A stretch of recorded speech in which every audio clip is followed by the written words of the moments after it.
Assalamu alaikum барыңарга. Бүгүнкү эртеменки бир ойду бөлүшүп коеюн. Минздравга баратам. Протокол боюнча. Протокол деген, допустим, башың ооруса, парацетамол ичесиң же аналгин ичесиң деп жазылган да. Ошону гана ич, адан башка эч нерсе ичпеш керек. Анан эми биздин оору боюнча адан башка көп нерсе ичип кеткенбиз да. Ошону талкууга бээнин сүтү, эшектин сүтү, төөнүн сүтү актуальный бүгүнкү күндө. Врачтардын жазып атканына караганда ошону обсуждение кылган, чакырышкан. Суранып отуруп, врачтардын баарын топтогонбуз. Эртең, бүгүн саат 11-ге чыгып баратам. Эми басып баратып, канчадан бери бир ой келет да, түшүнүксүз мага. Мен үчүн түшүнүксүз деп эсептейм да, билбейм ким үчүн. Кандай?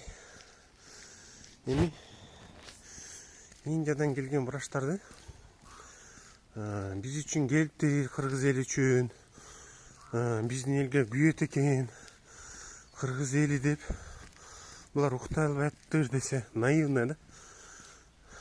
Мне обидно становится. Почему эти индусы, ошол индустар, не едут в Россию? Почему эти индусы не едут в Казахстан? Да, ойлонуп көрсөңөр, как это, почему?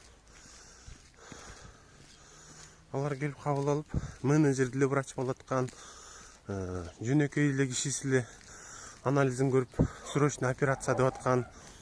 Эми кечегиде спеццентрде отурсам, Гүлмиреже врач бар, айтат, в срочном порядке операция деп жөнөтүрүптүр Нургаз дейт.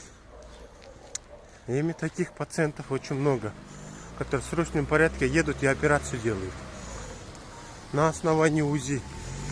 Какой-то bir барьер коюшубуз керек да Кыргызстан үчүнчү, кыргыз жарандар үчүн. Себеп дегенде медицинский туризм менен бүгүн, его можно тупизмом назвать, бесконтрольно выезжает да. Анан эми медицинский туризмге токтолго келсек, Өзбекстанда 50% мамлекет төлөйт экен деп атат. Эми биздин жарандар өзүнүн чөнтөгүнөн плюс кредиты ушундай бир нерселерди кылып атат да. Таң калыштым мен үчүнчү. Biz пока өзүбүздүн врачтарды даярдамайынчакты, вообще эч нерсе өзгөрбөйт да.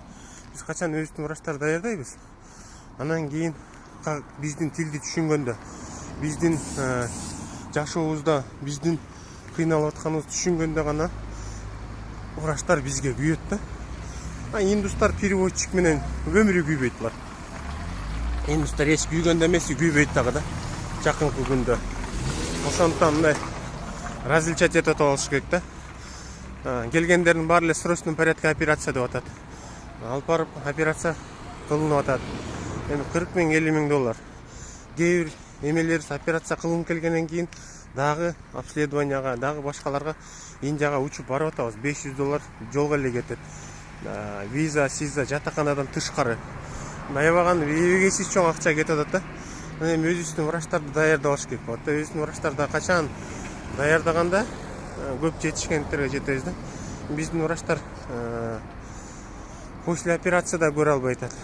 Операцияны кыла албай атат. Биз эми ушул жерде айтып кое турган, мен жаман көрсө жаман көрсүн Минздрав. Биз именно ушону ученый биз жаштарды даярдай турган убакта Ош базар менен Дордойго чыгып кеткенбиз да.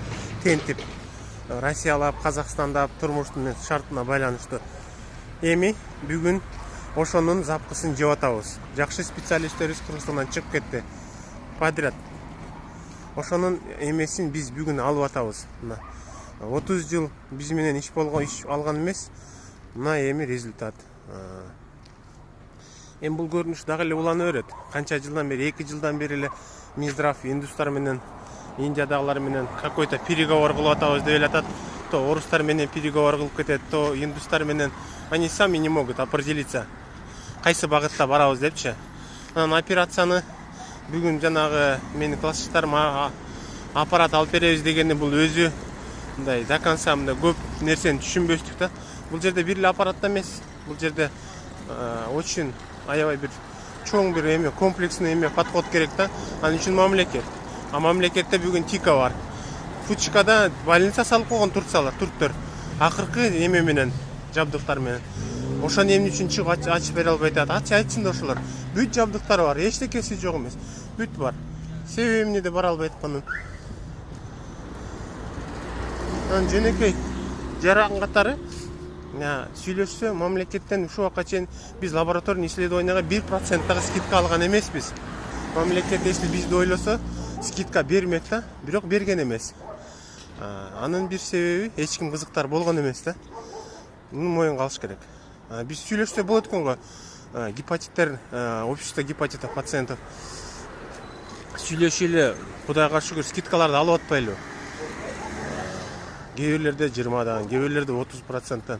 Ошондуктан баарына таркатсаңар, что бизде Кыргызстанда ооруп атам дегендерибиз баардыгыбыз бир болсок, бүгүнкү күндө 6 лаборатория биз менен сотрудничать этип жумуш баштаган турат. Азыр ручной берип атабыз направление. Договор подпишем, уже базага киргизгенден кийин паспорт менен барып эле анализ тапшыра берет. Боюнча мен атайын ошо когда мындай договор подпишем, мен элге кайрылып түшүндүрүү иштерин алып барам деп күтүп турам. Бул бир эле лаборатория боюнча. Помимо этого еще аптекалар бар. Помимо этого еще юрфа бар, гузилер бар. Булардын баардыгы менен Кудай кааласа иштешип, врачтар элди көргөн эмес, элди көргөнү келерсиң, бирок биринчи очередь биздин врачтардын квалификациясын көтөргөнү келиш керек. Биздин врачтардын квалификациясын көтөргөндө кайсы дарын ичирип, кайсы дарын ичирбегенди айтыш керек. Ошол Казакстан алдыда бул боюнча бир топ бизден, орустар алдыда, айтор Грузиядагы вообще алдыга кетип калган да. Биз Грузияны карап туруп эле вывод кыла беришибиз керек да. Грузияда 5 жылдын ичинде полностью лечение кылабыз деген. Гепатит калбайт деген эме коюшкан да, уран. Гепатитсиз жашоо деп Грузия ушундай бир чоң алдыга максаттарды койгон. Азыр жетишкендиктер алдыда.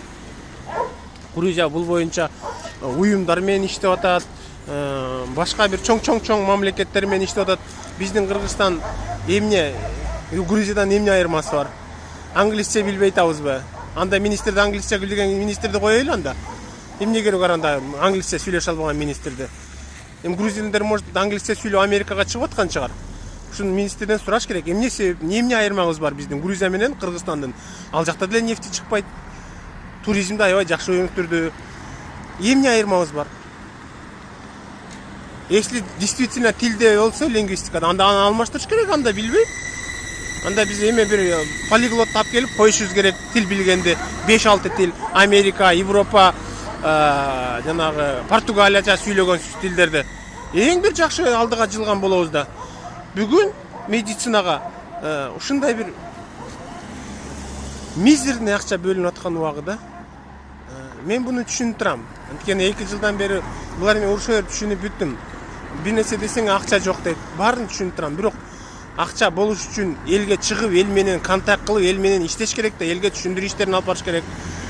Башка бир президенттерге түшүндүрүү иштерин алып барып, өзүбүздүн президентке түшүндүрүү иштерин алып барып, айтыш керек, кегиле бизди колдогула кыргыз элим. Биз андайды көрбөй атабыз да. Министрдин все время отмазкасы, джип менен эле отмазка, ошодон эле отмахиваться эле отурат. Башка бир адам качан иштегенде, допустим, бир министр иштесе, аябай чыры көп болот да. Ички жашоосун алып чыгат, мурунку бизнестерин алып чыгат. Айтор бир эмелерин, анткени бирөөлөрдүн интерестерин хватать этет да, тазалашат, мушташат. А биздин бүгүн Космос Сарыевичтин бир дагы чырын көргөн жокпуз. Себеп дегенде ал мен сага тийбе, сен мага тийбе менен иштеп атат. Андай эмес дегиле, мен анда билбейм, анда кандай бир кем акыл болуп калам го дейм. Буга чейинки министрдин кандай ызы-чуу салды. Ал жөн эле ошол аптекада антибиотик сатылбасын, ар бир келген дары эме менен келсин, биз эмесин жолун таап алалы, ким алып келди, ким алып кирди билели деген ызы-чуу салган үчүн, иштеп баштаган үчүн кандай жаманаттуу болду. Андай жаманаттуу болбойт да биздин Космос Сарыевич. Мен жеке оюмда бул, мындай мен бир да көрбөй атам. Бир да регионго мындай тихий барып, кечиндеси барып 12 бирлерде поликлиникаларды, больницаларды, стационар больницалар текшергенин көрбөй атам. Аны көрсөтүш керек да, КТРден түндө Космос Сарыевич бүгүн Баткен областынын больницасына барып, ошол жерден акыбалды көрүп, өз көзү менен көрүп, эми элге мындай убада берди дегенин көрдүңөрбү? Жок, көргөн жокпуз. Анда эмне духу жетпей табы. Айтор. Аябай өкүнүчтүү. Биздин бүгүнкү министрдин алып бараткан жумушу бир канатарлык болбой атат да, жөнөкөй элге дагы, мага дагы. Баарыңарга рахмат.